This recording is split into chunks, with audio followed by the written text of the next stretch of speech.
में UP police constable के लिए मॉडल पेपर आपको यहाँ पर करवाया जा रहा है, जिसमें आप लोग जीके जीएस, हिंदी, रीजनिंग और उसके अलावा मैथ के उन सभी क्वेश्चंस को देखोगे जो परीक्षा में आपके पूछे जाएंगे। तो साथियों, अगर आपको वर्दी से प्यार है, इस बार आपको यूपी पुलिस कांस्टेबल में सेलेक्ट होना है, तो ये मॉडल पेपर आप लोग जरूर देखेंगे और इस मॉडल पेपर का हर एक क्वेश्चन आपके माइंड में स्टोर हो जाना चाहिए।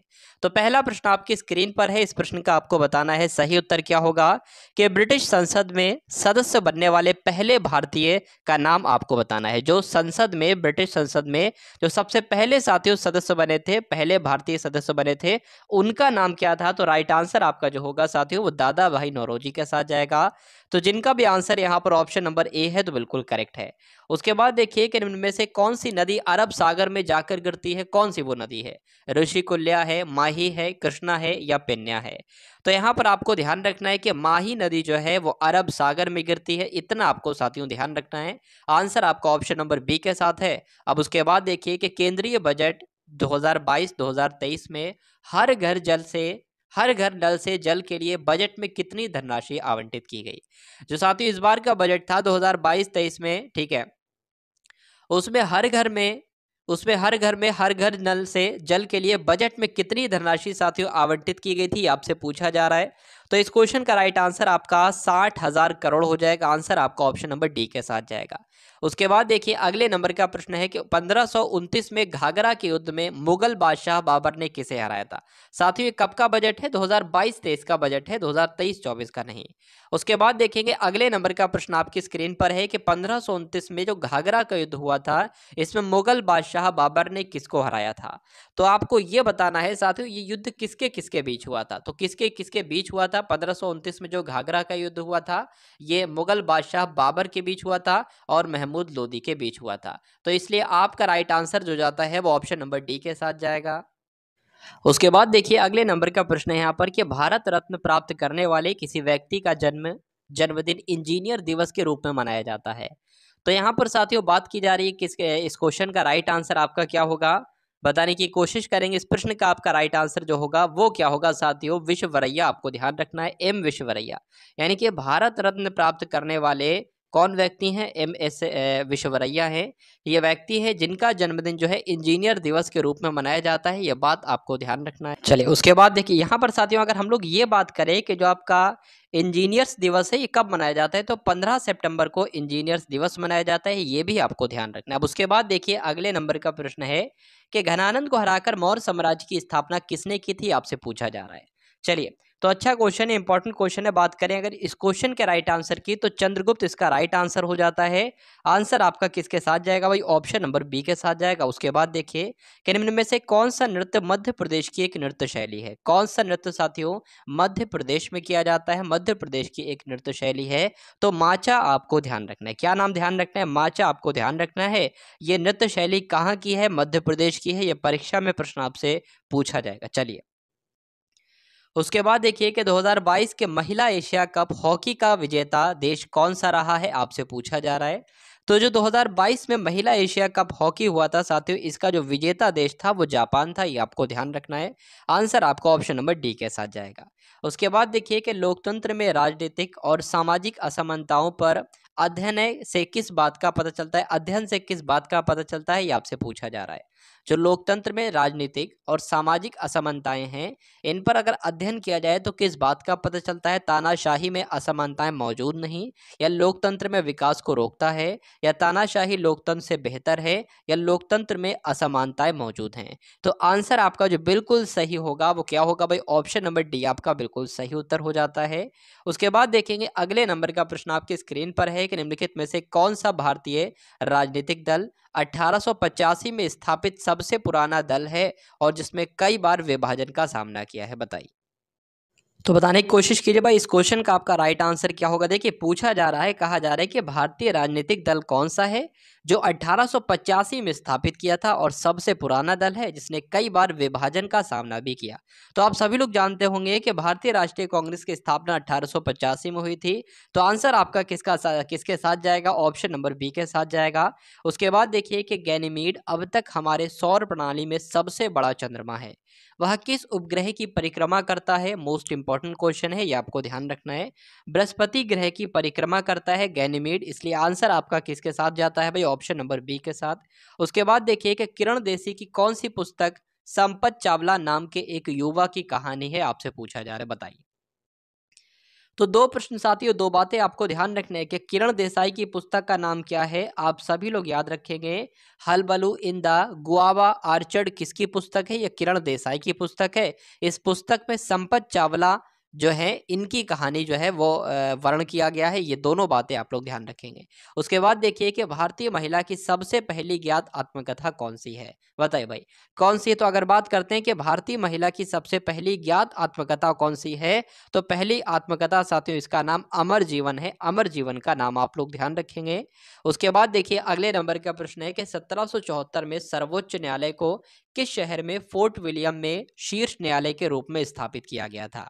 बताइए, इस क्वेश्चन का राइट आंसर आपका क्या होगा? आप सभी लोगों को यहाँ पर ध्यान रखना है कि 1774 में सर्वोच्च न्यायालय को कलकत्ता शहर में फोर्ट विलियम में शीर्ष न्यायालय के रूप में स्थापित किया गया था। ये आपको ध्यान रखना है। आंसर आपका ऑप्शन नंबर डी के साथ जाएगा। अब उसके बाद देखिए कि वेबर जो है ये किसकी इकाई है, आपसे पूछा जा रहा है। धारिता की, चुंबकीय प्रवाह की, चुंबकीय प्रवाह घनत्व की, या विद्युत चालकत्व की? वेबर किसकी इकाई है साथियों? धारिता की, चुंबकीय प्रवाह की, चुंबकीय प्रवाह घनत्व की, या विद्युत चालक की? तो आंसर जिनका ऑप्शन नंबर बी है बिल्कुल करेक्ट है। उसके बाद देखेंगे अगला प्रश्न है कि निम्न में से कौन सा तांबे का अयस्क है? तांबे के अयस्क की अगर साथियों बात करते हैं तो आपको ध्यान रखना है, जो चौल्कोसाइट होता है, चौल्कोसाइट ये तांबे का ही अयस्क होता है।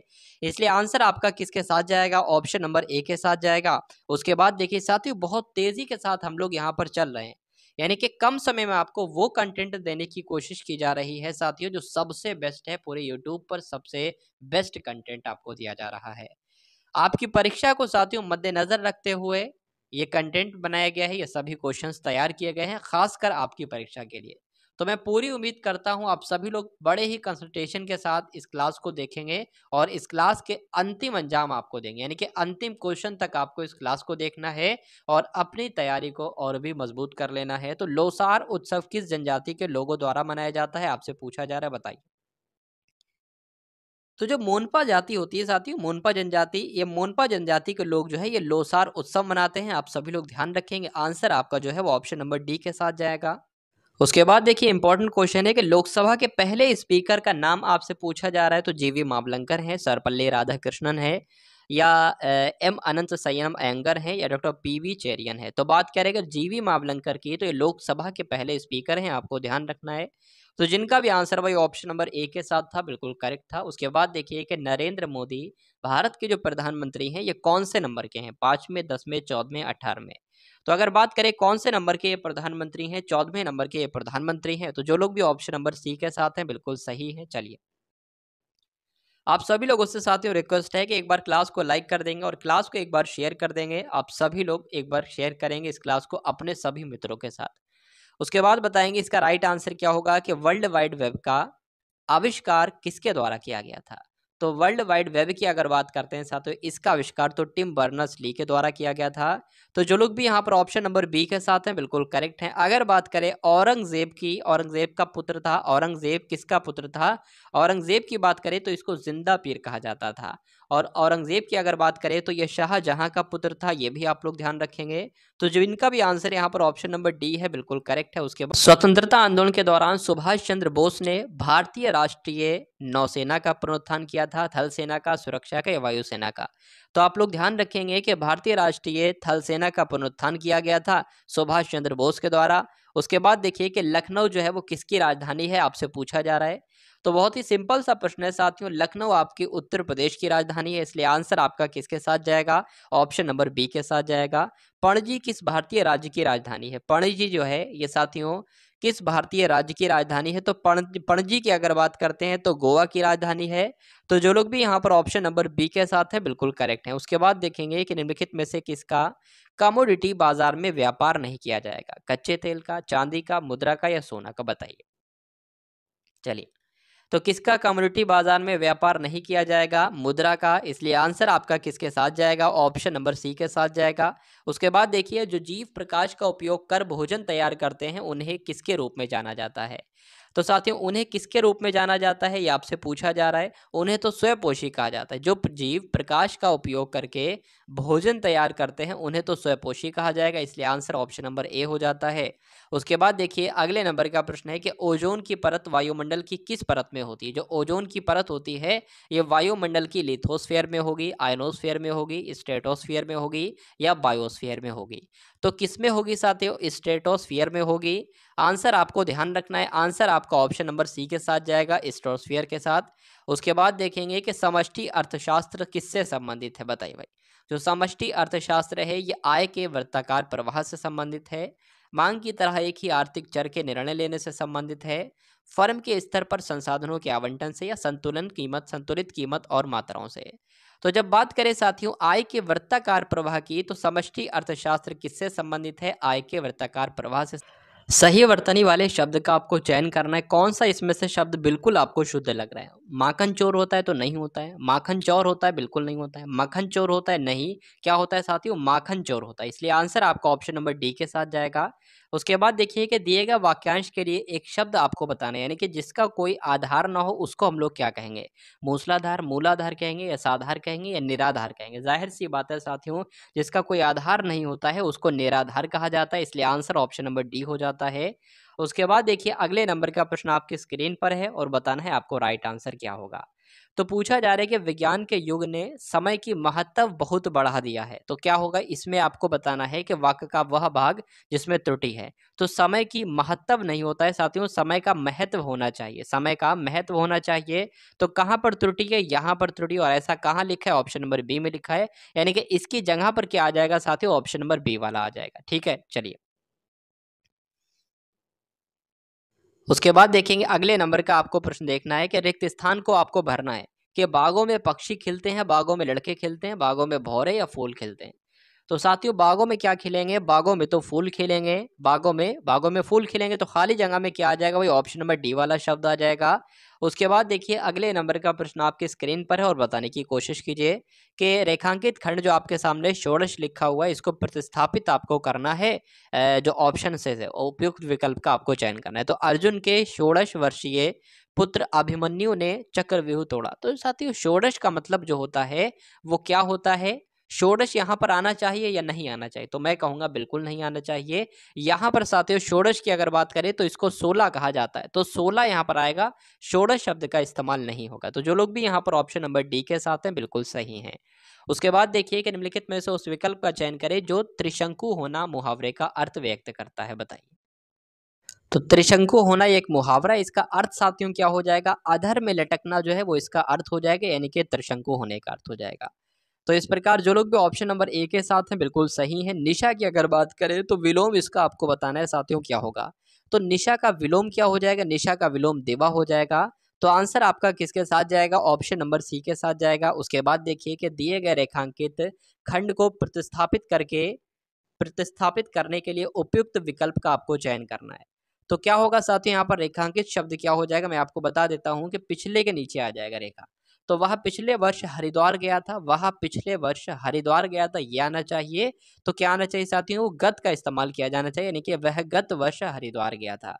तो जो लोग भी यहाँ पर ऑप्शन नंबर बी के साथ हैं बिल्कुल सही है। उसके बाद देखेंगे कि निम्नलिखित में से उस विकल्प का आपको चयन करना है कि जो साथियों यहाँ पर थोड़ा सा दिक्कत है, यानी कि टाइपिंग थोड़ी सी मिस्टेक है। कुल मिला के आंसर तक हम लोग पहुंच जाएंगे। कुछ नहीं है कि हरी झंडी दिखाना ये एक मुहावरा है और इसका अर्थ बताना है आपको। ठीक है, बताइए भाई। तो अगर साथियों यहाँ पर बात करें हरी झंडी दिखाने का मतलब हो जाएगा हरियाली होने का संकेत होना, या पिछले चलने का संकेत होना, पीछे चलने का संकेत होना, या आगे बढ़ने का संकेत होना, या पीछे होने का संकेत होना, बताइए। हरी झंडी दिखाने का मतलब होता है कि भाई आगे बढ़ जाओ, आगे बढ़ जाओ, आगे बढ़ जाओ, यानी कि आगे बढ़ने का संकेत जो है वो क्या हो जाएगा, हरी झंडी दिखाने, इस मुहावरे का अर्थ हो जाएगा। आंसर आपका ऑप्शन नंबर सी हो जाता है। उसके बाद देखिए अगले नंबर का प्रश्न जो है आपकी स्क्रीन पर है कि सैनिक देश की दवा करते हैं, रक्षा करते हैं, वकालत करते हैं, या निर्माण करते हैं। क्या होगा आपके इस क्वेश्चन का बिल्कुल करेक्ट आंसर, बताइए भाई। चलिए, तो सैनिक देश की क्या करते हैं साथियों, रक्षा करते हैं, जाहिर सी बात है, इसलिए आंसर आपका ऑप्शन नंबर बी हो जाता है। उसके बाद देखिए रिक्त स्थान आपको भरना है साथियों कि बाहर लकड़ी के पड़े हैं, क्या पड़े हैं भाई, समूह पड़े हैं लकड़ी के, यानी कि लकड़ी के समूह कहते हैं या झुंड कहते हैं या गट्ठर कहते हैं या मलबे कहते हैं। तो लकड़ी के क्या पड़े हैं साथियों, गट्ठर पड़े हैं, ये यहाँ पर आना चाहिए, यानी कि आपका आंसर जो उपयुक्त होगा वो ऑप्शन नंबर सी वाला हो जाएगा, खाली जगह में यही वाला शब्द आ जाएगा। अब उसके बाद देखिए कि दिए गए वाक्य में रेखांकित खंड को प्रतिस्थापित करने के लिए उपयुक्त विकल्प का आपको क्या करना है, चयन करना है। तो यहाँ पर रेखांकित शब्द क्या हो जाएगा साथियों, ऑप्शन के हिसाब से शीतल हो जाएगा। तो आपको बताना है साथियों, शीतल वायु चल रही है ये होना चाहिए, सुरभि वायु चल रही है या अनल वायु चल रही है, सुगंधित या ठंडी वायु चल रही है। तो जाहिर सी बात है साथियों, हम लोग क्या कहेंगे, ठंडी वायु चल रही है, यही सबसे आपका बिल्कुल सही शब्द हो जाएगा, जो कि इसकी जगह से साथियों प्रतिस्थापित होगा। चलिए अब उसके बाद देखिए कि इतिहास से संबंधित जो होता है उसको हम लोग क्या कह सकते हैं, ऐतिहासिक कहते हैं, सैद्धांतिक कहते हैं, पौराणिक कहते हैं या ऐतिहासिक कहते हैं। तो इतिहास से संबंधित जो होता है साथियों उसको ऐतिहासिक कहा जाता है, इसलिए आंसर आपका ऑप्शन नंबर ए हो जाता है। उसके बाद देखिए अगला प्रश्न पूछा जा रहा है, यहाँ पर दिए गए शब्द के पर्यायवाची शब्द का आपको चयन करना है, यानी कि अवगुण का पर्यायवाची क्या हो जाएगा, आपसे पूछा जा रहा है, बताइए भाई। चलिए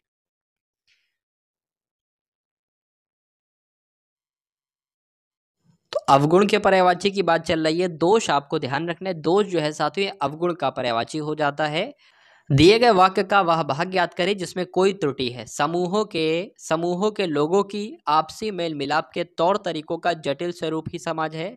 तो त्रुटि कहां पर साथियों लग रही है, समूह के हो जाता भी काम हो जाता, लेकिन समूहों यहां पर लिखा हुआ है, तो त्रुटि साथियों यहीं पर हो जाएगा। और ऐसा कहां पर लिखा हुआ, ऑप्शन नंबर बी में लिखा हुआ, तो यही आपका राइट आंसर है।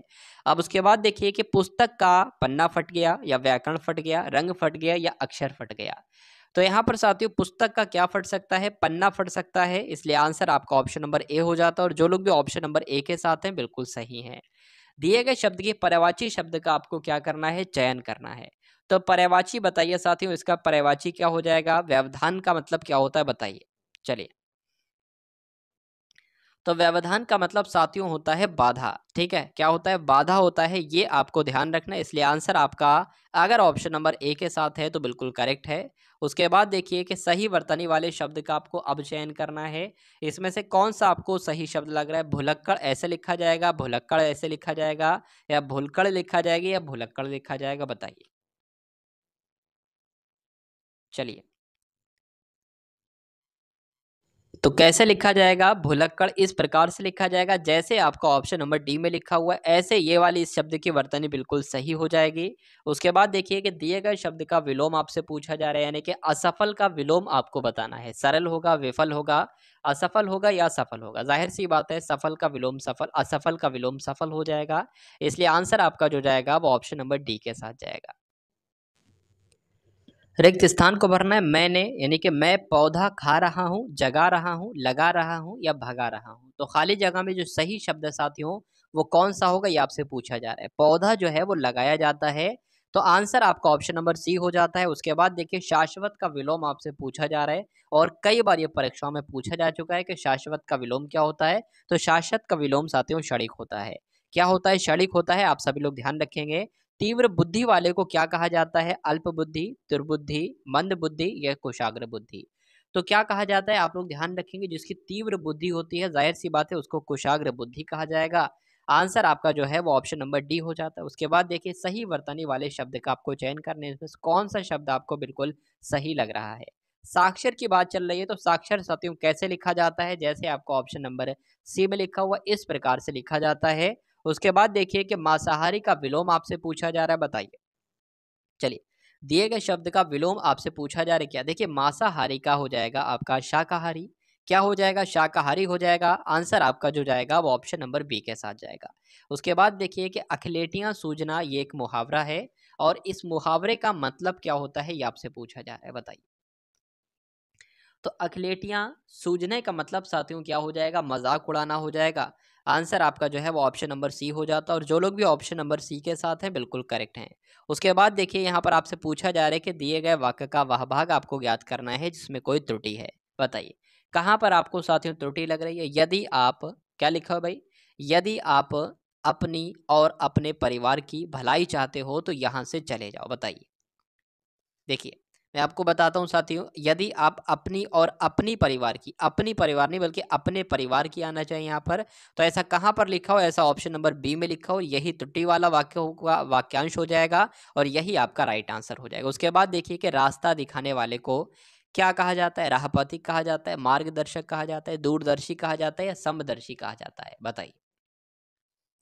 तो उसको मार्गदर्शक कहा जाएगा। क्या कहा जाएगा, मार्गदर्शक कहा जाएगा रास्ता दिखाने वाले को। उसके बाद देखेंगे अगले नंबर का प्रश्न है कि जीवन में उन्नति चाहते हो तो परिश्रम करो। जीवन में उन्नति चाहते हो तो क्या करो साथियों, परिश्रम करो, ऐसा आपसे कहा जा रहा है। यहाँ पर आपको बताना है, ठीक है, यहाँ पर दिए गए वाक्य में रेखांकित खंड को प्रतिस्थापित करने के लिए उपयुक्त विकल्प का चयन कीजिए। तो रेखांकित शब्द आपका क्या हो जाएगा, उन्नति हो जाएगा। तो जीवन में अग्रसर चाहते हो तो परिश्रम करो। जीवन में क्या चाहते हो, विकास चाहते हो या अग्रगण्य चाहते हो। साथियों अगर बात करें यहाँ पर आपको प्रतिस्थापित करना है इस शब्द को, तो यहाँ पर क्या आना चाहिए, विकास शब्द का चयन आना चाहिए। विकास शब्द यहाँ पर आ जाएगा। अगर आ जाता है विकास तो पूरा वाक्य आपका बिल्कुल सही हो जाता है। जीवन में विकास चाहते हो तो परिश्रम करो, सिंपल सा प्रश्न है। अब उसके बाद देखेंगे साथियों, मैथ के क्वेश्चंस आपके यहाँ पर शुरू हो चुके हैं। उसके बाद हम लोग रीजनिंग के क्वेश्चंस भी देखेंगे, बल्कि ये रीजनिंग के क्वेश्चन है, उसके बाद ये भी रीजनिंग क्वेश्चन है, फिर उसके बाद हम लोग यहाँ पर मैथ के क्वेश्चंस देखेंगे। तो साथियों यहाँ पर आपको बताना है कि जैसे कि 526 जो लिखा हुआ है इसको 9 में बदला गया है, उसी प्रकार 834 को जो है वो 9 में बदला गया है। तो 716 को किस प्रकार से बदला जाएगा, ये आपसे साथियों पूछा जा रहा है। तो यहाँ पर सबसे पहले अगर बात करें, इन सभी को जोड़ेंगे, 5 और 2 आपका 7 हो जाएगा, 7 और 6 आपका कितना हो जाएगा, 13 हो जाएगा। तो 13 यहाँ पर आ जाएगा। अगर 13 में से 4 माइनस करेंगे तो यहाँ पर 9 बचेगा। ये लॉजिक यहाँ पर लगा है। उसके बाद अगर बात करें, 8 और 3 आपका 11 हो जाएगा, 11 और 4 आपका 15 हो जाएगा। 15 में से साथियों 4 माइनस करेंगे तो 9 नहीं आएगा, यानी कि ये लॉजिक आपका फेल हो जाता है। दूसरा लॉजिक क्या लग सकता है, हम लोग यह भी देख लेते हैं। तो 5 2 6 से हमें 9 बनाना है। तो अगर हम साथियों 5 और 6 को जोड़ दें, 5 और 6 को जोड़ने पर कितना प्राप्त होगा, 11 प्राप्त होगा। और बीच वाली संख्या है 2, और 11 में से 2 को जब हम माइनस कर देंगे तो हमें 9 प्राप्त हो जाएगा। उसी प्रकार 8 और 4 को जोड़ने पर हमें 12 प्राप्त होगा। और 12 में से जब हम 3 माइनस कर देंगे जो कि बीच की संख्या है तो हमें कितना प्राप्त होगा, 9 प्राप्त होगा। उसी प्रकार 7 और 6 को जब हम जोड़ेंगे तो कितना प्राप्त होगा, 13 प्राप्त होगा। और बीच वाली संख्या यानी कि 1 अगर हम इसमें से माइनस कर देंगे तो हमें कितना प्राप्त हो जाएगा, 12 प्राप्त हो जाएगा। और यही आपका बिल्कुल सही उत्तर हो जाता है। बहुत बढ़िया, वेरी गुड क्लास। चलिए उसके बाद देखिए कि यहाँ पर 3 × 9 × 7 लिखा हुआ है। तो 3 7 9 बन गया है। उसी प्रकार 5 4 8 से 5 8 4 बन गया है। तो बात करें, कुछ नहीं इसमें साथी हुआ है। जो पहला नंबर था वो पहला नंबर है, जो पहला नंबर था, जो पहला नंबर है वो पहला नंबर है, ठीक है। लेकिन यहाँ पर जो दूसरा नंबर है वो अंतिम नंबर कर दिया है, बस। तो कुछ नहीं करना है। पहले ये जो लिखा हुआ 1 2 3, तो यहाँ पर 1 आ जाएगा। उसके बाद आपका साथियों यहाँ पर 3 आ जाएगा और फिर 2 आ जाएगा। 132 आपका आंसर हो जाएगा, जो कहाँ पर लिखा हुआ है, ऑप्शन नंबर ए में लिखा हुआ है। ठीक है, समझ में आएगा भाई किस प्रकार करना है। जो दूसरा नंबर है वो अंत में चला जाएगा और जो अंतिम नंबर है वो दूसरे नंबर पर आ जाएगा। उसके बाद देखिए अगले नंबर का प्रश्न। तो यहाँ पर साथियों अगर बात करें कि दिए गए विकल्पों में से उस शब्द को चुनना है जो दिए गए शब्द के अक्षरों का प्रयोग करके बनाया जा सकता है। तो सबसे पहले हम अगर नीचे से चले तो यहाँ पर ओपिनियन जो लिखा हुआ है कि यहाँ इससे बन सकता है। तो यहाँ पर ओपिनियन में OPI है तो O मिल जाएगा हमें, P मिल जाएगा हमें, I मिल जाएगा। और क्या है, NION है तो NI भी मिल गया हमें। और उसके अलावा अगर बात करें यहाँ पर हमें जो है वो ओ यहाँ पर साथियों एक बार लिखा है, नहीं 2 बार लिखा है। तो हमें ओ भी मिल गया, एन मिल रहा है। तो हमें एन यहाँ पर साथियों कहाँ पर, एन यहाँ पर, एक ये है एक ये है और 2 यहाँ पर भी एन है। तो यही जो है साथियों बन सकता है और यही आपका राइट आंसर हो जाएगा।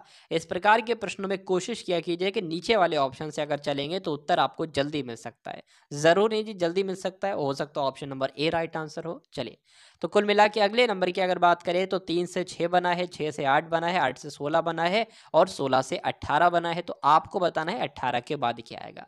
देखिए यहाँ पर कितना बढ़ाया गया है साथियों, 3 बढ़ाया गया है। यहाँ पर कितना बढ़ाया गया है, 2 बढ़ाया गया है। फिर यहाँ पर 8 बढ़ाया गया है और फिर यहाँ पर 2 बनाया गया है। तो इसकी तो साथियों कोई लॉजिक ही नहीं नजर आ रहा है। उसके बाद अगर दूसरी बात करें, दोबारा देखें तो 3 से यहाँ पर 6 बना है, यानी कि 3 बढ़ा दिया गया है। यहाँ पर 6 से 8 बढ़ा है तो यहाँ पर साथियों कितना, 2 बढ़ा दिया गया है। अगर हम ऐसे भी तो कर सकते हैं कि 3 की गुणा 2 से कराएं, 3 की गुणा 2 से कराएं तो 6 बन जाएगा। अब 6 में 2 जोड़ने तो 8 बन जाएगा। उसी प्रकार 8 की गुणा 2 से कराएं तो 16 बन जाएगा, और 16 में साथियों 2 जोड़ देंगे तो 18 बन जाएगा। अब फिर से हम क्या कराएंगे, 18 की गुणा 2 से कराएंगे तो कितना आ जाएगा, 36 आ जाएगा, और 36 ही आपका सही उत्तर हो जाएगा भाई। बहुत बढ़िया, वेरी गुड क्लास। उसके बाद देखिए साथियों, अगले नंबर का जो आपके सामने प्रश्न है, यहाँ पर आपको बताना है कि Z से U हुआ है, U से Q हुआ है, U से प्रश्नवाचक चिन्ह और प्रश्नवाचक चिन्ह से L हुआ है। तो प्रश्नवाचक चिन्ह की जगह पर क्या आएगा, बस यही आपसे साथियों पूछा जा रहा है। सबसे पहले अगर बात करें तो लेटर पोजीशन की, तो Z जो होता है वो 26 नंबर पर आता है, U आपका 21 पर आता है, Q 17 पर आता है, प्रश्नवाचक चिन्ह की जगह पर क्या आएगा, और L 12 नंबर पर आता है। एक बार आप लोग यहाँ पर देख पा रहे होंगे, यहाँ पर कितना घटाया गया है साथियों, 5 घटाया गया है। यहाँ पर कितना घटाया गया है, 4 घटाया गया है। तो जब यहाँ पर 5 घटाया गया, यहाँ पर 4 घटाया गया, तो जाहिर सी बात है यहाँ पर 3 घटाएंगे। तो 17 में से 3 घटाएंगे तो साथियों कितना आ जाएगा, 14 आ जाएगा। अगर 14 में से 2 घटाने पर 12 प्राप्त हो जाएगा तो ये उत्तर सही हो जाएगा।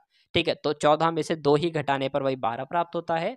मतलब हमें जो लाइन बनानी थी वो 5 4 3 2 की बनाना थी। अगर यहाँ पर 2 घटाकर के 12 ना आते, मान लीजिए हो सकता हो 13 यहाँ पर हो, तो ये लॉजिक नहीं लगता, कोई दूसरा लॉजिक लगता। इसलिए हम आगे वाला नंबर की सत्यता की जांच हमने करा ली।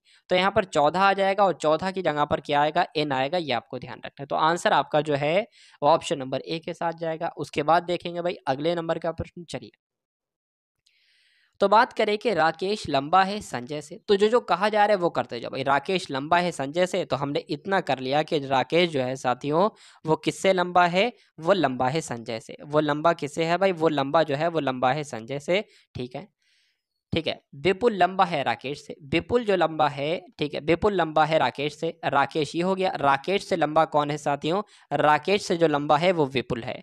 तो विपुल जो हो गया भाई राकेश से लंबा है। उसके बाद कहा जाए, क्या कहा जा रहा है कि मनदीप उतना लंबा नहीं है जितना विपुल है। तो मनदीप उतना लंबा नहीं है जितना विपुल है, यानी कि विपुल ज्यादा लंबा है, और आपका मनदीप यहाँ पर आ जाएगा, हो सकता है यहाँ पर आ जाए, हो सकता है यहाँ पर आ जाए, लेकिन राकेश से लंबा है। अच्छा भाई, मनदीप की बात चल रही है कि मनदीप जो है ये विपुल से लंबा नहीं, यानी कि विपुल से छोटा है। और फिर कहा जा रहा है कि राकेश से लंबा है, यानी कि विपुल जो है राकेश से लंबा है। यानी कि विपुल का स्थान जो होगा साथियों वो सॉरी, राकेश का स्थान जो होगा, सॉरी, मनदीप का स्थान जो होगा वो किसके नीचे आ जाएगा, वो विपुल के तो नीचे आ जाएगा और राकेश के ऊपर चला जाएगा। मेरी बात समझने की कोशिश कीजिए। कहा जा रहा है कि मनदीप जो है, मनदीप उतना लंबा नहीं है जितना विपुल है, यानी कि विपुल से छोटा मनदीप है। फिर कहा जा रहा है कि राकेश से लंबा है, मनदीप जो है ये राकेश से लंबा है। तो साथियों ये आपका बन जाता है। पूछा जा रहा है कौन सबसे लंबा है, तो सबसे ऊपर जो होगा वही सबसे लंबा होगा, विपुल इसका राइट आंसर हो जाएगा। चलिए, अब उसके बाद देखेंगे अगले नंबर का प्रश्न जो है वो आपकी स्क्रीन पर है, और बताना है आपको राइट आंसर। यदि प्लस का अर्थ है, यहाँ पर साथियों क्या लिखा हुआ है, यहाँ पर मैं आपको बता दूं तो यहाँ पर माइनस लिखा हुआ है। तो यहाँ पर प्लस का अर्थ क्या हो जाएगा, माइनस हो जाएगा, माइनस मैंने बना दिया। उसके बाद यहाँ पर क्या आ जाएगा, यहाँ पर भी माइनस आ जाएगा। माइनस का अर्थ क्या हो जाएगा, यहाँ पर लिखा नहीं हुआ नहीं है, तो माइनस का अर्थ हो जाएगा गुणा। माइनस का अर्थ क्या हो जाएगा, माइनस का अर्थ हो जाएगा गुणा। ठीक है, उसके अलावा यहाँ पर साथियों कुछ मिस्टेक है, तो मैं आपको सही तरीके से लिखकर एक बार बता देता हूँ। जैसे कि प्लस का अर्थ जो होगा, प्लस का अर्थ क्या होगा, प्लस का अर्थ माइनस होगा। और अगर बात करें माइनस का अर्थ क्या होगा, माइनस का अर्थ गुणा होगा। और उसके अलावा अगर भाग की बात करें तो भाग का मतलब क्या हो जाएगा, प्लस हो जाएगा। और अगर गुणे की बात करेंगे तो गुणे का अर्थ क्या हो जाएगा, भाग हो जाएगा। ठीक है, तो कुछ नहीं आपको करना है, साइन की जगह पर दूसरा साइन रख देना है। सबसे पहले 4 है यहाँ पर, फिर 2 है, फिर आपका 6 है, फिर 3 है, फिर 7 है। तो यहाँ पर सबसे पहले क्या आया है, प्लस आया है, तो प्लस की जगह पर क्या रखना है, माइनस रखना है, तो यहाँ पर माइनस रख देंगे। यहाँ पर माइनस है, माइनस की जगह पर क्या लिखना है, गुणा लिखना है, तो यहाँ पर साथियों गुणा लिख देंगे। गुणा लिखा हुआ है, गुणा की जगह पर साथियों क्या आ जाएगा, भाग आ जाएगा, तो भाग आपका यहाँ पर आ जाएगा। और भाग यहाँ पर लिखा हुआ है, तो भाग की जगह पर क्या है, प्लस है, तो प्लस यहाँ पर लिख देंगे। अगर सबसे पहले अगर बात करें तो ये सॉल्व होगा, 3 दूना 6 आ जाएगा, इसकी जगह पर 2 आ जाएगा। ये 2 की गुणा 2 से होगी साथियों, क्या आ जाएगा, 4 आ जाएगा, माइनस 4 आ जाएगा, और प्लस आपका क्या आ जाएगा, 7 आ जाएगा। इस 4 ये माइनस का ये प्लस का कट जाएगा, आंसर आपका 7 आ जाएगा, जो कि ऑप्शन नंबर बी में। भाई बहुत बढ़िया, वेरी गुड क्लास। अब उसके बाद देखिए अगले नंबर का प्रश्न कि निम्नलिखित विकल्पों में से सबसे विषम आपको बताना है कौन सा है। सबसे विषम इसमें से कौन सा है, बस ये आपसे साथियों पूछा जा रहा है, तो बताने की कोशिश कीजिए। इस क्वेश्चन का राइट आंसर आपका क्या हो सकता है, बताइए। देखिए अगर इसके अंतर की बात करेंगे तो इन 48 और 68 के बीच का अंतर जो होता है वो कितना होता है, 20 होता है। इन दोनों के अंतर की अगर बात करेंगे तो कितना आ जाएगा, 8 में से 2 जाएगा, साथियों 6 बचेगा, और 8 में से 1 जाएगा, 6 1 बचेगा। 5 में से अगर बात करें 5 में से यानी कि 15 में से 9 जाएगा, कितना बचेगा, 6 बचेगा, और फिर इधर 3 हो जाएगा, 3 में से 2 जाएगा, 1 बचेगा। तो इसका अंतर भी 16 हो जाएगा, और इसका अंतर कितना होगा, इसका अंतर भी 16 हो जाएगा। तो जो इसमें लॉजिक लग रहा है वही इसमें लग रहा है, वही इसमें लग रहा है, लेकिन इसमें वो लॉजिक नहीं लग रहा है, तो यही आपका सबसे अलग हो जाएगा। अलग होगा तो यही सबका आंसर हो जाएगा। उसी प्रकार आपको इसमें बताना है कि इसमें सबसे अलग जो होगा साथियों वो कौन सा होगा, बताने की कोशिश कीजिए। चलिए भाई, क्या इस क्वेश्चन का बिल्कुल करेक्ट आंसर हो सकता है, ये आपसे पूछा जा रहा है, बताइए। देखिए सबसे पहले अगर बात करें, ये 5 से कितना हो गया है, 8 हो गया। अरे भाई, ई 5 नंबर पर होता है, एच 8 नंबर पर होता है, तो इसमें कितना बड़ा है, 3 बड़ा है। एल 12 नंबर पर होता है, ये आपका कितने पर होता है, 14 पर होता है, यानी कि ये आपका 2 ही बड़ा है। ये टी की बात करें 20 नंबर पर होता है साथियों, 20 पर होता है, और डब्ल्यू 23 पर होता है, तो ये कितने नंबर पर बड़ा है भाई, 3 नंबर बड़ा है। और अगर बात करें ए की, तो ये भी 3 नंबर ही बड़ा है, ठीक है। लेकिन ये आपका कितना बड़ा था, ये आपका 2 ही बड़ा था। तो सबसे अलग जो होगा साथियों वो ऑप्शन नंबर बी वाला हो जाएगा, और यही आपका बिल्कुल करेक्ट आंसर है। उसके बाद चेक करने की ज़रूरत ही नहीं, लेकिन आंसर हमको क्योंकि पहले ही मिल गया। उसके बाद देखेंगे कि छोटा बड़ा, संपर्क में साथ साथ, दिन रात्रि, ऊपर नीचे। देखिए ऊपर नीचे भी एक दूसरे के विलोम है, ये भी विलोम है, ये भी विलोम है, ये एक दूसरे के पर्यायवाची लग रहे हैं। तो उसके बाद देखिए साथियों, यहाँ पर भाग का निशान लगा हुआ, किसका निशान, भाग का निशान लगा हुआ। तो भाग और गुणा, 10 और 5 को परस्पर बदलने पर निम्नलिखित में से कौन सा सही होगा। यानी कि भाग की जगह पर आपको गुणा लिख देना है, गुणा की जगह पर आपको भाग लिख देना है। उसी प्रकार 10 की जगह पर आपको 5 लिख देना, और 5 की जगह पर आपको 10 लिख देना, बस इतना करना। नीचे से शुरुआत करेंगे हम लोग एक बार। 30 की जगह पर साथियों 30 लिख देंगे, भाग है, भाग की जगह पर हम लोग गुणा लिखेंगे, 10 है, 10 की जगह पर 5 लिखेंगे, ब्रैकेट बंद हो जाएगा। गुणा की जगह पर साथियों क्या लिखेंगे, भाग लिखेंगे, 5 की जगह पर क्या लिखेंगे, 10 लिखेंगे। इसको कैलकुलेट करके कि 18 आ रहा है, तो साथियों 30 पंजे कितना हो जाएगा, 150 हो जाएगा। 150 की भाग जब 10 से करेंगे साथियों तो 15 आएगा, यहाँ पर 18 है, तो ये लॉजिक आपका फेल हो जाएगा, ठीक है। यानी कि ये आंसर आपका नहीं होगा। उसके बाद इसको ट्राई कर लेते हैं, सी वाले को। 30 की जगह पर साथियों 30 आ जाएगा, गुणा की जगह पर भाग आ जाएगा, 10 की जगह पर 5 आ जाएगा, ब्रैकेट बंद हो जाएगा। यहाँ पर साथियों क्या लिखा हो, यहाँ पर मेरे ख्याल से भाग लिखा है, और भाग की जगह पर क्या आ जाएगा, गुणा आ जाएगा, और 5 की जगह पर 10 आ जाएगा। तो 30 की यानी कि 5 की 30 से भाग दोगे साथियों कितना आएगा, 10 6 आएगा। 6 इंटू 10 कितना होता है, 60 होता है। तो 60 ही तो लाना था, और यही आ गया, इसलिए आंसर आपका जो होगा वो ऑप्शन नंबर सी के साथ जाएगा। उसके बाद देखिए अगले नंबर का प्रश्न। यहाँ पर अगर बात करें धुआं प्रदूषण से संबंधित है, तो युद्ध किससे संबंधित होगा। जैसे कि प्रदूषण कि अगर जब धुआं होता है साथियों तो प्रदूषण होता ही होता है। उसी प्रकार जब युद्ध होता है तो विनाश तो होता ही होता है। इसलिए इसका राइट आंसर जो होगा वो ऑप्शन नंबर ए हो जाता है। बहुत बढ़िया भाई, वेरी गुड क्लास। अब उसके बाद देखिए कि 12 का संबंध 30 से है, यानी कि 12 से जैसे 30 बना है जिस लॉजिक से, उसी प्रकार 18 से कौन सा नंबर बनेगा ये आपसे पूछा जा रहा है। देखिए बात करें 12 तिया कितना हो जाएगा, 36 हो जाएगा। 36 में से साथियों जब 6 माइनस करेंगे तो 30 आ जाएगा। उसी प्रकार 18 तिया कितना हो जाएगा, 54 हो जाएगा। लेकिन 54 में से 6 माइनस करेंगे तो कितना आएगा, 48 आएगा। 48 ऑप्शन में है नहीं, तो ये लॉजिक हो जाता है फेल। चलिए उसके बाद अगर बात करें 12 दुना आपका 24 हो जाएगा। 24 में अगर 6 जोड़ दें तो 30 हो जाएगा। उसी प्रकार 18 दुना आपका 36 हो जाएगा। 36 में 6 जोड़ दें साथियों कितना हो जाएगा, 42 हो जाएगा। 42 ऑप्शन में है, आंसर आपका ऑप्शन नंबर डी के साथ जाएगा। उसके बाद देखिए अगले नंबर का प्रश्न है। इसमें आपको क्या करना है, देखिए भाई इसमें आपको मुझे लग रहा है कुछ नहीं करना है कि ये एन अंत में था, ये सबसे पहले आ गया, ये सेकंड लास्ट पे था, ये आपका शुरू के दूसरे नंबर पर आ गया, तो कुछ नहीं करना है। इसको भी इसके एम अंत में है तो एम आपका जो है वो सबसे पहले आ जाएगा। यू सेकंड पर है तो यू जो है वो शुरू से आ जाएगा। जी यहाँ पर है, जी आ जाएगा, फिर ई है, फिर ई आ जाएगा, उसके बाद फिर बी आ जाएगा। तो M U G E V कहाँ पर लिखा हुआ है, ऑप्शन नंबर सी में लिखा हुआ, और यही आपका बिल्कुल करेक्ट आंसर। उसके बाद देखेंगे अगले नंबर का प्रश्न। चलिए आरेख एक बनाता है कि एक शिक्षक है, शिक्षित है, नौकरी पेशा, इनके बीच संबंध आपसे पूछा जा रहा है। देखिए ये कौन लोग हो जाएंगे, ये लोग हो जाएंगे शिक्षित लोग हो जाएंगे। अब जाहिर सी बात है शिक्षित लोगों के अंतर्गत ही तो शिक्षक आएंगे, तो ये आपके शिक्षक हो जाएंगे। नौकरी पेशा कौन होंगे, नौकरी पेशा सभी नौकरी पेशा जो होते हैं वो मतलब जो शिक्षक होते हैं वो भी नौकरी पेशा होते हैं, और कुछ शिक्षित लोग भी नौकरी पेशा होते हैं, कुछ अनपढ़ लोग भी नौकरी पेशा हो लोग होते हैं। तो इसलिए इस प्रकार से हम लोग कर देंगे। ये भाई अनपढ़ लोग हैं जो नौकरी पेशा हैं, ये शिक्षक हैं जो नौकरी पेशा हैं, और ये साथी कौन से हैं, ये साथी शिक्षित लोग हैं। तो ऐसा डायग्राम आपको कहाँ पर नजर आ रहा है, थोड़ा थोड़ा ऑप्शन नंबर ए में नजर आ रहा है, तो यही आपका राइट आंसर है। अब उसके बाद देखिए अगले नंबर का प्रश्न।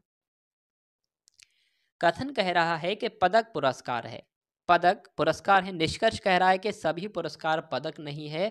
तो यहाँ पर तो कहा जा रहा है कि पदक पुरस्कार है, और नीचे कहा जा रहा है निष्कर्ष में कि पदक पुरस्कार नहीं है। तो ये तो नेगेटिव हो जाएगा, तो नेगेटिव हो जाएगा, ऊपर पॉजिटिव है नीचे नेगेटिव है, इसलिए ये हो जाएगा गलत।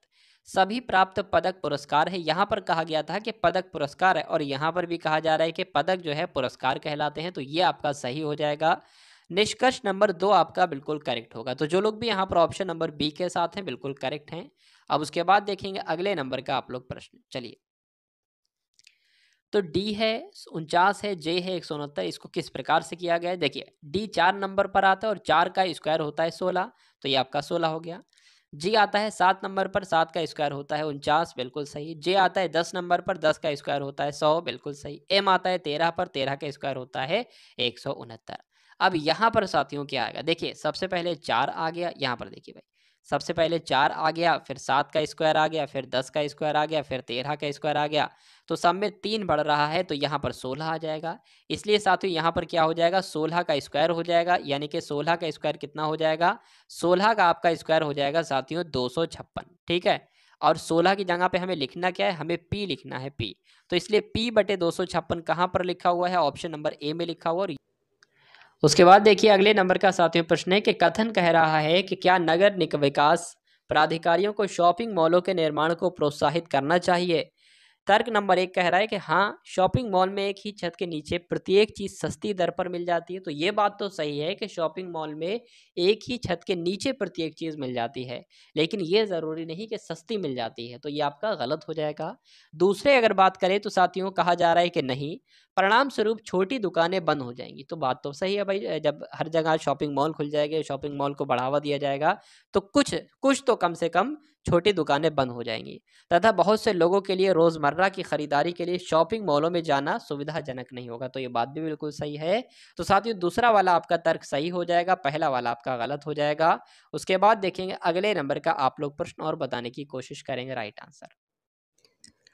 तो अब यहाँ पर साथियों मैथ का क्वेश्चन है, मैथ का क्वेश्चन देखना है और इस क्वेश्चन का राइट आंसर आपको बताना है। तो यहाँ पर थोड़ा सही से नहीं लिखा हुआ, मैं यहाँ पर सही से लिख देता हूँ। देखिए भाई, यहाँ पर लिखा हुआ है 3/8, 3/8, 3/8 लिखा हो और माइनस का यहाँ पर स्क्वायर लगा है, पावर जो लगी है वो माइनस में लगी है। बहुत आसान सा प्रश्न है साथियों, कुछ नहीं इसमें करना है, चुटकियों में इसका आंसर आ जाएगा। अब उसके अलावा यहाँ पर अगर बात करें तो यहाँ पर माइनस जो पावर लगी है वो -3 लगी है, क्यूब लगी है।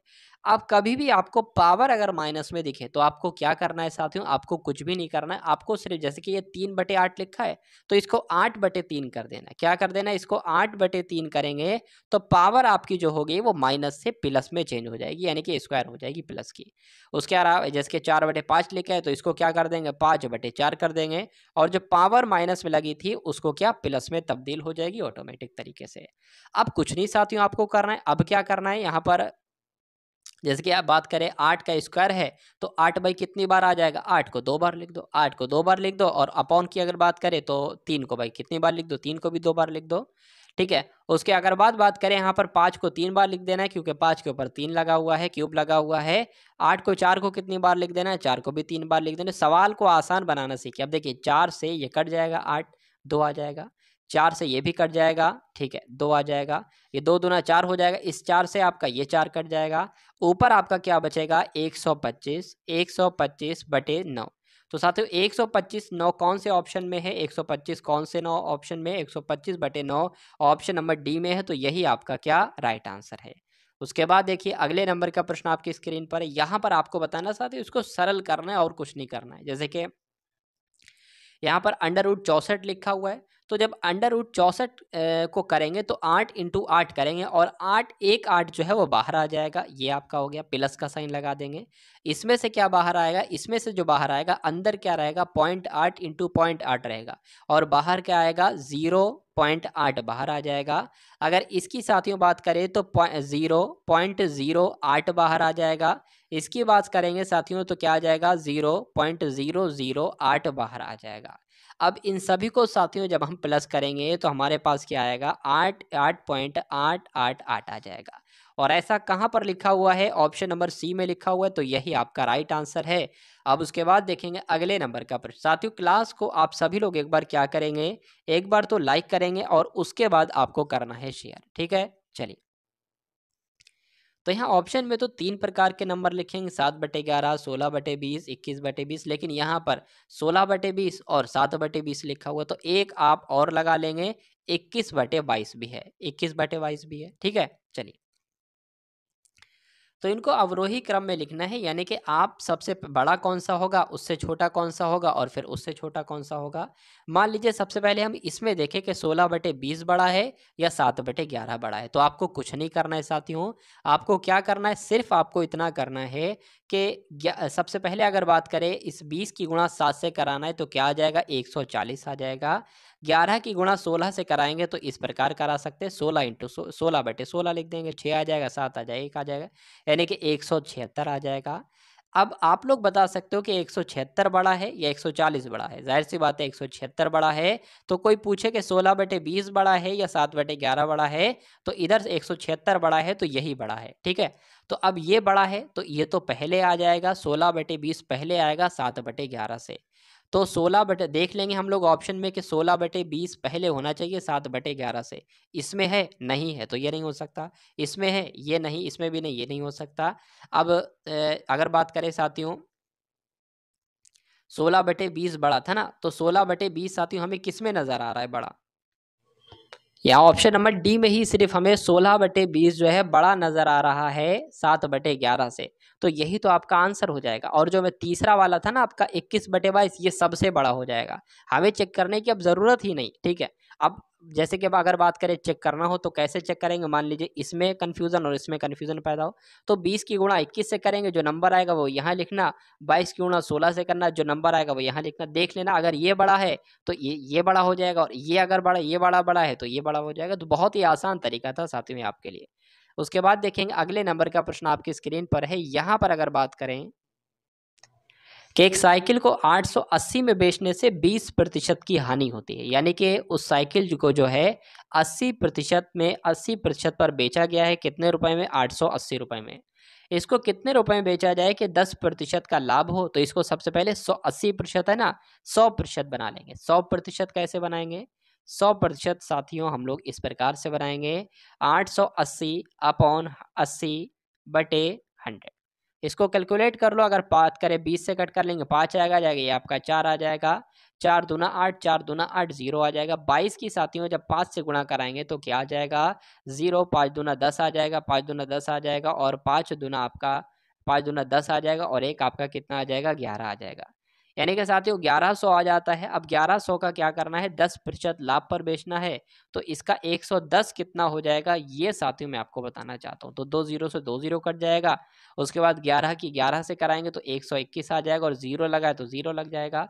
तो जब 10% के लाभ पर बेचेंगे तो 1210 में ये वस्तु बिकेगी, इसलिए आंसर आपका जो होगा वो ऑप्शन नंबर सी के साथ जाएगा। चलिए, उसके बाद देखिए अगले नंबर का प्रश्न है कि अनिल ने 1500 प्रत्येक के हिसाब से 2 कुर्सियां खरीदी, यानी कि एक को 1500 में खरीदा और दूसरी को 1500 में खरीदा, यानी कि उन दोनों वस्तुओं का क्रय मूल्य साथियों कितना है, 3000 है, 3000 में खरीदा है। उसके बाद कह रहा है कि उसने एक को 6% के लाभ पर और दूसरे को 4% की हानि पर बेचा है। कुल सौदे में उसे कितना हानि हुई, या अगर लाभ हुआ तो कितना लाभ हुआ। 3000 में तो खरीदा है, अब बेचा कितने में है, ये यहाँ पर सबसे पहला सवाल है। देखिए उसने एक को, जैसे 1500 में एक को खरीदा, तो उसने जो पहली वाली है 1500 में खरीदा और इसको 6% के लाभ पर बेच दिया, यानी कि 106% के लाभ पर बेच दिया। तो 0 से 2 0 कट जाएंगे, 106 की गुणा साथियों जब 15 से कराओगे तो यहाँ पर क्या आ जाएगा, तो 106 की गुणा जब 15 से कराओगे तो साथियों 1590 आ जाएगा, 1590 आ जाएगा। उसके प्रकार जो दूसरी कुर्सी थी, उसके पास कुर्सी थी ना, दूसरी कुर्सी, इसको 4% की हानि पर बेचा है, यानी कि 1500 को जो बेचा है वो 96% पर बेचा है। 2 जीरो से 2 जीरो जो होंगे वो कट जाएंगे। अब अगर बात करें साथियों 1500 का 96% कितना हो जाएगा, तो 15 की गुणा जब 96 से कराएंगे तो कितना आ जाएगा साथियों, 1440 आ जाएगा। अब जरा इनको जोड़ लेते हैं, 1590 को और 1440 को। 0 आ जाएगा, 13 का 3 आ जाएगा, 10 आ जाएगा और 3 आ जाएगा। यानी कि उस व्यक्ति ने 2 कुर्सियों को खरीदा तो 3000 में है, लेकिन बेचा कितने में, 3030 में है। तो कितने का फायदा हो रहा है, कितने का लाभ हो रहा है, 30 का लाभ हो रहा है। इसको ही आपको देखिए, लाभ को किस में बदलना है, प्रतिशत में बदलना है। तो लाभ को प्रतिशत में बदलने के लिए 30 × 100 कर देंगे। नीचे हमेशा क्रय मूल आता है, तो क्रय मूल 3000 है। बस इसको सॉल्व आपको कर देना, इन 3 जीरो से, या 3 जीरो कट जाएंगे, 3 से 3 कट जाएगा, आंसर आपका जो आएगा वो 1 आ जाएगा, यानी कि 1% फायदा होता है, लाभ होता है। ऑप्शन नंबर बी के साथ जिनका आंसर है तो बिल्कुल करेक्ट है। चलिए अब उसके बाद देखेंगे अगले नंबर का साथियों प्रश्न है कि यदि संख्या है 3 4 और स्टार है 1 1 5 1 है, इसको 9 से पूरी तरह विभाजित किया जाए तो स्टार की जगह पर क्या आंसर आ जाएगा, कौन सा नंबर आ जाएगा, ये आपसे पूछा जा रहा है। देखिए अगर कोई संख्या है जो कि 9 से विभाजित होगा, यानी कि उन सभी अंकों के योग भी 9 से विभाजित होगा, तो सबसे अंकों का योग करें, 3 और 4 7 हो जाएगा, 7 और 1 आपका 8 हो जाएगा, 8 5 13 हो जाएगा, 13 और 1 14 हो जाएगा। यानी कि 14 में क्या जोड़ें कि जो 9 से विभाजित हो जाए। तो 14 में अगर 4 जोड़ते हैं तो 18 आ जाएगा, और 9 से 18 विभाजित होता है तो 4 यहाँ पर आ जाएगा भाई, स्टार की जगह पर क्या आ जाएगा, 4 आ जाएगा। और यही आपका प्रश्न का बिल्कुल सही उत्तर हो जाएगा। चलिए अब उसके बाद देखते हैं भाई, अगले नंबर का प्रश्न आपकी स्क्रीन पर है, बताने की कोशिश करेंगे कि राइट आंसर इसका क्या होगा। चलिए, एक किताब में 365 प्रश्न हैं और एक प्रश्न में 28 पंक्तियां। बहुत ध्यान से इस प्रश्न को समझना है, तभी समझ में आएगा। एक किताब में 365 प्रश्न हैं और एक प्रश्न में 28 पंक्तियां हैं। यदि एक प्रश्न में 35 पंक्तियां हों तो उस स्थिति में किताब में कितने प्रश्न होंगे। बहुत ही शांत दिमाग से इस प्रश्न को समझना होगा। देखिए कहा गया है कि एक प्रश्न में पंक्तियों की संख्या 28 है, एक प्रश्न में पंक्तियों की संख्या 28 है, और पूरी किताब यानी कि 365 पृष्ठों में पंक्तियों की संख्या कितनी है, 365 है। ठीक है साथियों, चलिए एक किताब में कितने प्रश्न हैं, एक किताब में 365 प्रश्न हैं, एक किताब में 365 प्रश्न हैं, और पंक्ति एक प्रश्न में पंक्तियों की संख्या कितनी है, 28 है। तो साथियों ये सबसे पहले हमारे पास ये क्या हो जाएगा, ये हमारे पास जो होगा ये 365 प्रश्नों में पंक्तियों की संख्या हो जाएगी। ठीक है, तो जो एक प्रश्न में 35 पंक्तियां हो तो कुल पृष्ठों की संख्या कितनी होगी कहा जा रहा है। एक प्रश्न में 35 पंक्तियां हो तो किताब में कितने प्रश्न होंगे आपसे कहा जा रहा है साथियों। तो 35 से इसको भाग दे देंगे, आंसर आपका आपके सामने आ जाएगा। 7 चौक 28 हो जाएगा, 7 पंजे 35 हो जाएगा, 5 सत्ते 35 हो जाएगा, 5 तियाँ 15 हो जाएगा। 73 की गुणा 4 से करेंगे तो कितना आ जाएगा, 4 तियाँ 12 आ जाएगा, और 4 सत्ते 28 आ जाएगा, 29 आ जाएगा। यानी कि 292 साथियों कहाँ पर लिखा हुआ है, ऑप्शन नंबर डी में लिखा हुआ है। उसके बाद देखेंगे अगले नंबर का प्रश्न जो कि आपके स्क्रीन पर है। चलिए 36 किलोमीटर प्रति घंटा की गति से चल रही 110 मीटर लंबी रेलगाड़ी को 130 मीटर लंबे पुल को पार करने में कितना समय लगेगा। तो सबसे पहले देखिए भाई, इसको हम मीटर प्रति सेकंड में बदलेंगे। तो 36 की गुणा किससे कराएंगे, 5/18 से इसकी गुणा कराएंगे, 5/18 से, 5 एकम 5, 5 दूना 18 एकम 18, 18 दूना 36, 2 पंजे 10, यानी कि जो उसकी चाल आ जाएगी वो 10 मीटर प्रति सेकंड आ जाएगी। अब कहा जा रहा है कि 110 मीटर लंबी रेलगाड़ी है और पुल कितना लंबा है, 130 मीटर लंबा है। तो हमें जब दूरी निकालेंगे साथियों तो क्या हो जाएगी, दूरी रेलगाड़ी की लंबाई 110 मीटर है और पुल की लंबाई 130 मीटर है। ये दोनों जब जुड़ जाएंगी तो साथियों कितना आ जाएगा, 240 आ जाएगा। तो ये तो दूरी आपकी हो जाएगी 240, और चाल कितनी है, 10 मीटर प्रति सेकंड है। आपसे समय पूछा जा रहा है तो समय बराबर क्या होता है, दूरी जो कि 240 है और समय जो कि 10 मीटर प्रति सेकंड है। तो इससे ये कटेगा साथियों, 24 आंसर आ जाएगा, यानी कि 24 सेकंड लगेंगे उस दूरी को पार करने के लिए। उसके बाद देखिए अब अगले नंबर का प्रश्न है कि 50 अंडर रूट में 50 इंटू 20 इंटू 54 अपॉन, यहाँ पर अपॉन लगा हुआ, भाई क्या लगा हुआ है, अपॉन लगा हुआ है, अपॉन 200 इंटू अंडर रूट में 135। तो साथियों यहाँ पर अगर बात करें तो यहाँ पर भाग हो सकता है, तो बिल्कुल भाग हो सकता है।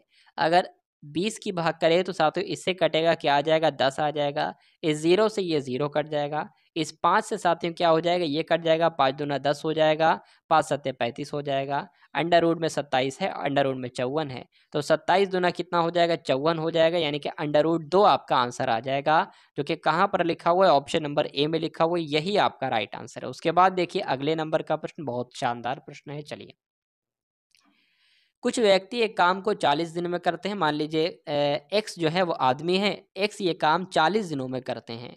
यदि 8 व्यक्ति और मिल जाए, पहले कितने लोग थे, पहले 8 लोग थे, और अब कितने करे, 8 लोग और बढ़ गए, तो एक्स में हमने 8 लोग और जोड़ दिए भाई। ठीक है, समझ में आ गया ना।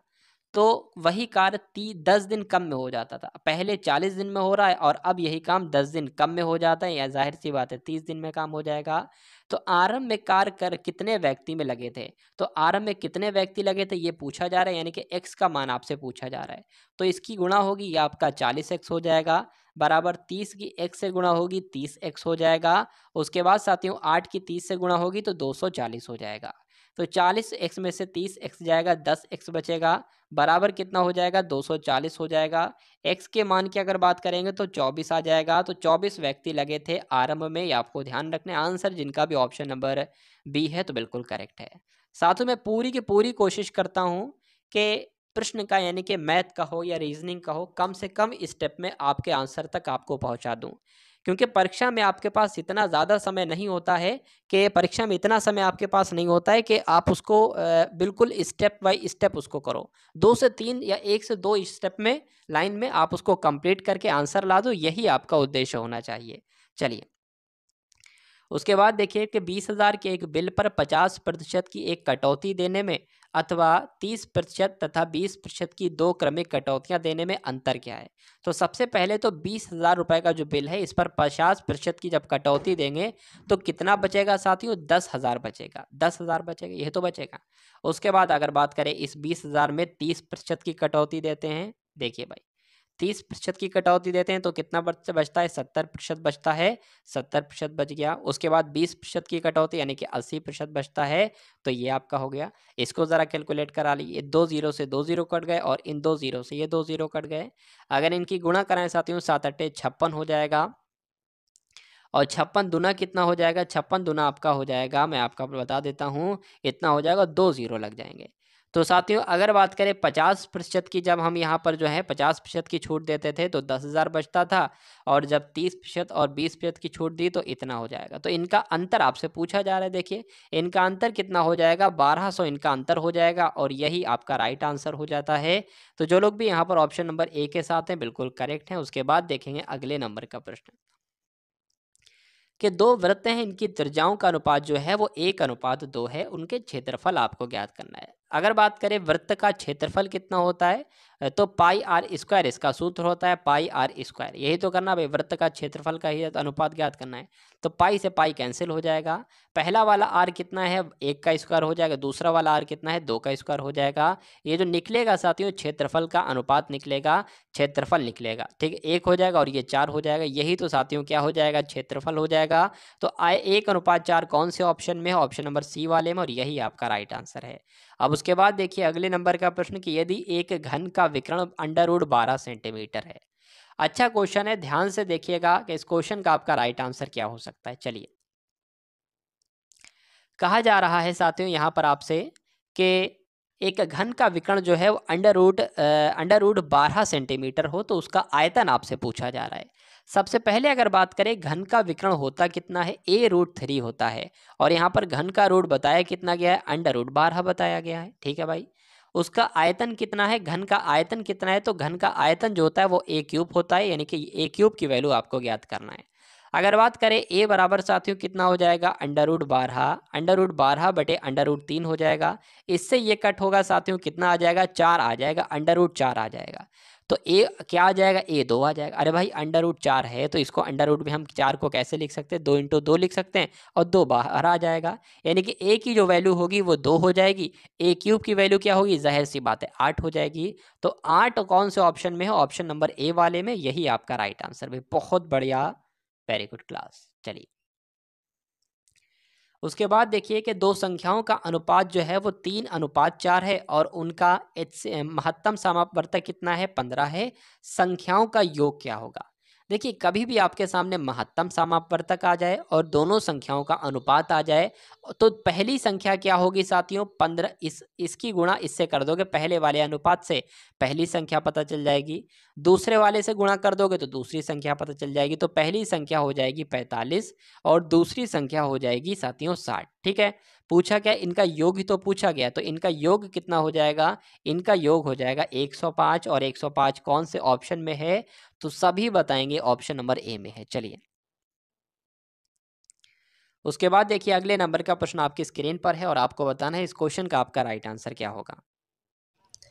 एक समबाहु त्रिभुज की भुजा 6 सेंटीमीटर है, समबाहु त्रिभुज का क्षेत्रफल कितना होगा, ये आपसे पूछा जा रहा है। तो अगर बात करें समबाहु त्रिभुज का क्षेत्रफल का सूत्र क्या होता है, सबसे पहले ये आपको मालूम होना चाहिए। तो √3/4 a² होता है। अच्छा ए की वैल्यू क्या है, ये 6 सेंटीमीटर जो है ये ए की ही तो भुजा है, तो यहाँ पर √4 इंटू 6 आ जाएगा, यही आएगा ना। तो साथ में 2 से कट होगा, ये 2 आ जाएगा, 2 दूना 4 आ जाएगा, 2 3 6 आ जाएगा, ये 2 से कट होगा कितना आ जाएगा, 3 आ जाएगा, तो 3 3 9 हो जाएगा, यानी कि 9√3 आपका आंसर हो जाएगा। 9√3 वर्ग सेंटीमीटर कहाँ पर लिखा हुआ है, ऑप्शन नंबर सी में लिखा हुआ है, यही आपका राइट आंसर है। उसके बाद देखेंगे मोस्ट इंपॉर्टेंट क्वेश्चन है, एवरेज का क्वेश्चन है, बताने की कोशिश कीजिए। देखिए शॉर्ट में करेंगे इसको बहुत आसानी पूर्वक। ए बी सी का औसत कितना है, 20 है, यानी कि 3 लोग हैं उनका जब औसत 20 है तो इसका योग कितना हो जाएगा, इसका योग 60 हो जाएगा, जाहिर सी बात है, यानी कि ए बी सी का जो साथियों योग हो जाएगा वो 60 हो जाएगा। उसके बाद बात करें कि बी और सी और डी का औसत जो होगा, यानी कि बी और सी और डी का साथियों जो औसत होगा कितना हो जाएगा, औसत तो 25 होगा लेकिन योग कितना हो जाएगा, देखिए गुणा में कितनी लगाएंगे, 3 लोग हैं ना, तो इसलिए इसका योग ज्ञात करने के लिए 3 की गुणा लगाएंगे। इसका भी औसत 25 है ना, लोग 3 है, तो इसको योग ज्ञात करने के लिए 3 से गुणा लगाएंगे, तो ये कितना हो जाएगा, 75 हो जाएगा।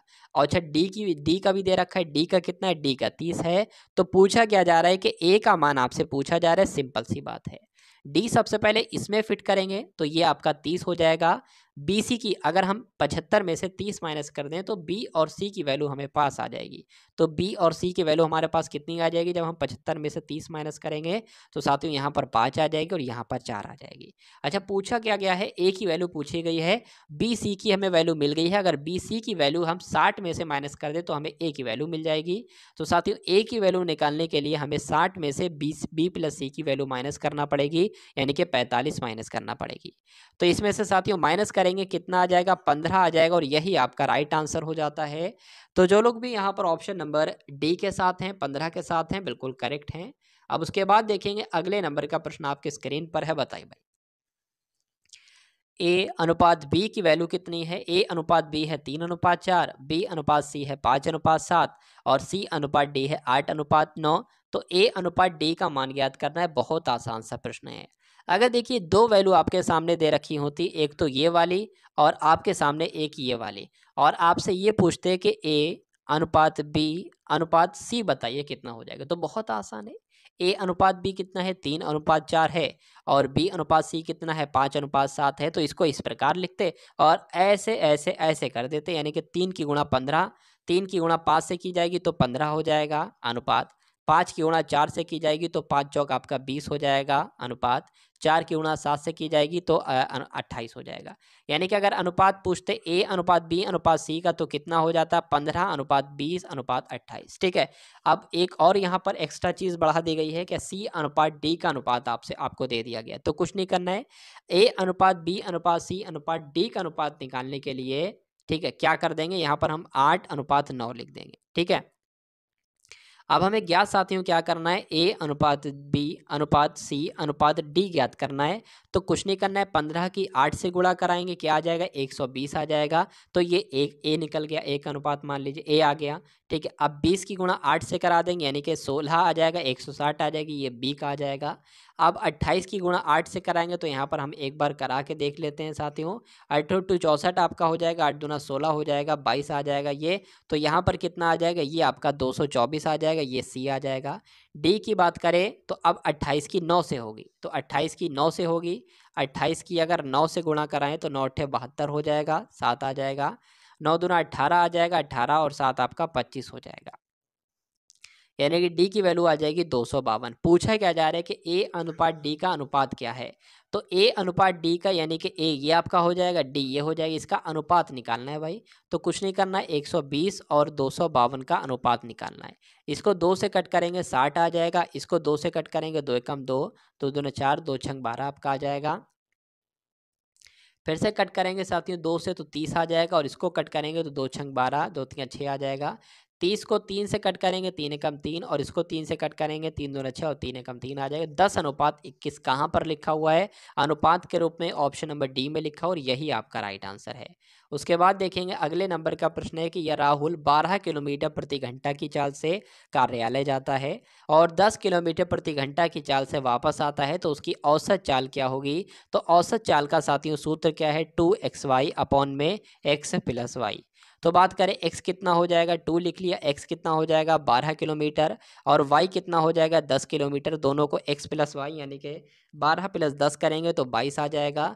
कट कर लेंगे साथियों, यहाँ पर 11 आ जाएगी, यानी कि 120 अपॉन 11 आ जाएगी। जब इसको साथियों गुणा भाग करोगे तो मेरे ख्याल से यहाँ पर 10.9 किलोमीटर प्रति घंटा है, और यही आपका राइट आंसर है। अब उसके बाद देखिए अगले नंबर का साथियों प्रश्न, चलिए। एक नाव स्थिर जल में 13 किलोमीटर, ध्यान से समझिए, 13 किलोमीटर प्रति घंटा की चाल से जाती है स्थिर जल में, ठीक है। यदि धारा की गति कितनी है, 4 किलोमीटर प्रति घंटा है। अब मुझे एक बात बताइए कि नाव जो है वो धारा के साथ जो जाएगी वो कितने किलोमीटर प्रति घंटा की चाल से जाएगी। 13 तो शांत थी, और धारा की चाल जो है वो 4 है, तो इसलिए ये जो जाएगी साथियों 17 किलोमीटर प्रति घंटा जाएगी, किसकी, धारा की चाल के साथ। लेकिन अगर कोई पूछे कि धारा के विपरीत चाल से कितने किलोमीटर प्रति घंटा जाएगी, तो 13 में से 4 माइनस कर दो, यानी कि 9 किलोमीटर प्रति घंटा की चाल से जाएगी। तो इसमें पूछा क्या जा रहा है कि यदि धारा की गति 4 किलोमीटर प्रति घंटा हो तो नाव विपरीत दिशा में, यानी कि धारा की विपरीत दिशा में 63 किलोमीटर की दूरी कितने समय में तय करेगी। तो 63 किलोमीटर की दूरी जो है ये जो है ये कौन सी चाल है, ये धारा के विपरीत वाली ही तो चाल है। तो साथियों क्या हो जाएगा, ये दूरी हो जाएगी, ये चाल हो जाएगी। पूछा क्या जा रहा है, समय पूछा जा रहा है, तो 7 नीम कितना हो जाएगा, 9 सत्ते कितना हो जाएगा, 9 सत्ते 63 हो जाएगा, यानी कि 7 घंटे आपका लेगा। चलिए, तो इसलिए आपका राइट आंसर जो हो जाता है वो क्या हो जाता है, 7 घंटे, ऑप्शन नंबर ए हो जाता है। उसके बाद देखेंगे अगले नंबर का प्रश्न और बताएंगे राइट आंसर। यहाँ पर अगर बात करते हैं कि 300 पर 8% की दर से कितने वर्षों में उतना एक ब्याज मिलेगा जितना 1600 पर 8.5% की दर से 3 वर्षों में मिलता है। तो ये साथियों एक कुछ नहीं है, ठीक है। तो पूछा जा रहा है, बहुत आसान सा प्रश्न है, 300 पर 8% की वार्षिक दर में कितने 300 पर 8% की दर से कितने वर्षों में, तो हमने मान लिया x वर्षों में।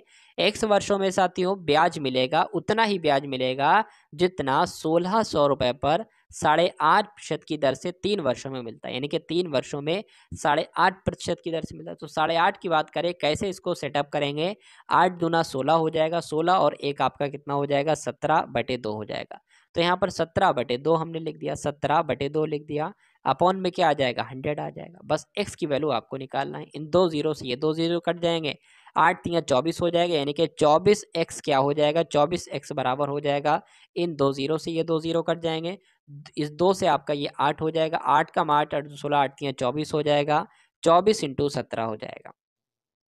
इस 24 से ये 24 कट जाएगा, x बराबर कितना आ जाएगा, 17 आ जाएगा, यानी कि 17 वर्ष आपके इस क्वेश्चन का बिल्कुल करेक्ट आंसर है। उसके बाद देखिए आज की इस क्लास का अंतिम प्रश्न आपके सामने है, तो बताने की कोशिश कीजिएगा क्या आंसर होगा। कि कोई धनराशि 10% चक्रवृद्धि वार्षिक दर पर 3 वर्षों में 6655 हो जाती है, तो धनराशि आपसे पूछी जा रही है, यानी कि P का मान जो है वो आपसे साथियों पूछा जा रहा है। सूत्र आपने सुना होगा, देखा होगा, क्या होता है, A बराबर P 1 प्लस आर अपॉन 100 की पावर टी, ठीक है। तो इसी प्रकार से हम लोग फिट करेंगे। ए की वैल्यू क्या है, 6655 है, 6655 है, ठीक है, 6655 है। पी की अगर बात करें वैल्यू हमें ज्ञात करना है, पी की वैल्यू हमें ज्ञात करना है। 1 प्लस आर कितना है, 10% है, अपॉन 100 है। पावर कितनी है साथियों, 3 है। ठीक है, इस जीरो से ये जीरो कट जाएगा।